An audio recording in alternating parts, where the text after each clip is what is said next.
This is a demonstration of how to perform the final activation checklist. Performing this checklist can save you many hours of work by preventing common problems encountered in network installations.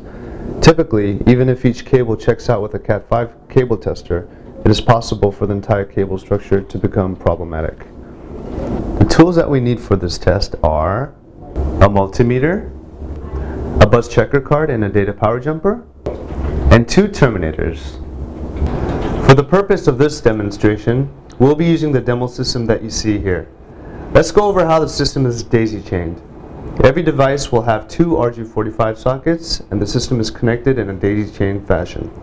The system in front of me starts with the clock in the box, which is here, and then that connects to the micro panel, and then it connects to the blue box, and then to the 6-button Chelsea switch, and then to this 4-button Chelsea switch.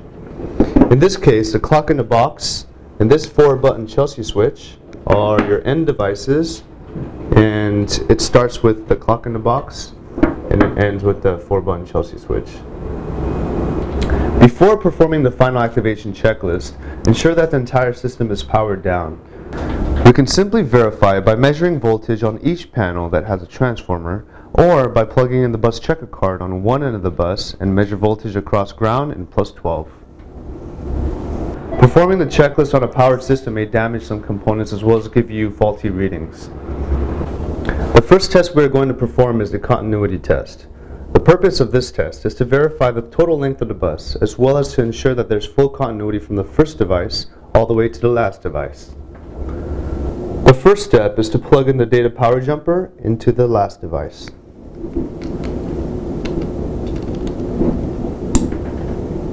Then plug in the bus checker card into the first device.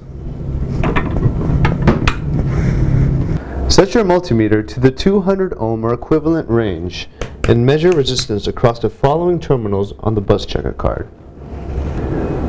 From ground to A and from B to 12. So first I'll measure from ground to A, and I'm getting 1.1 ohms, and then measure from B to 12, and I'm getting 1.1 ohms again. Both readings should be identical or within 10% of each other because they are practically the same length. The readings should also not exceed 160 ohms to ensure that the bus is not over 4,000 feet. If the test readings fail, please go back and check the system for damaged cables or bad crimps. The second test will be the short circuit test. The purpose of this test is to detect any short circuits along the bus.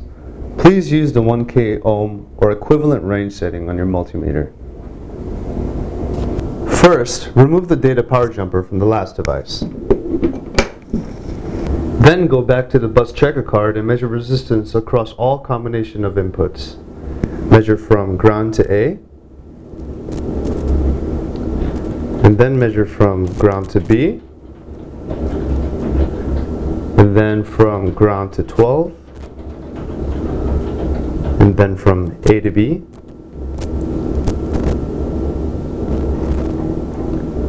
and then from A to 12, and then from B to 12.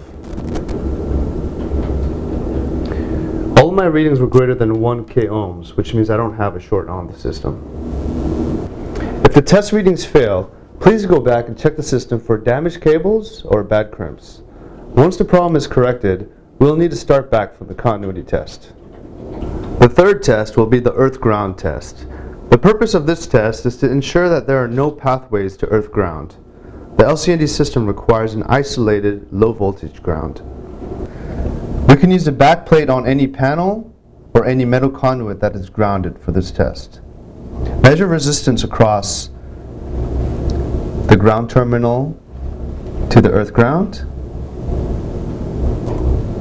from the A terminal to earth ground, from the B terminal to earth ground, and from the plus 12 terminal to earth ground. We should be expecting a reading of infinite or open on all of them. If the test readings fail, please go back and check the system for damaged cables or bad crimps. Typically, a nicked cable is more likely the culprit. Once the problem is corrected, we'll need to start back from the continuity test.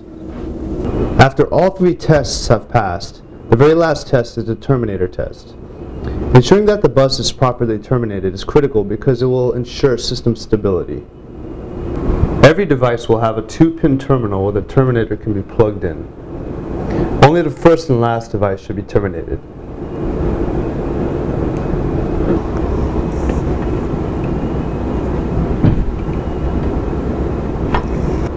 Once the bus has been terminated properly, measure resistance across A and B.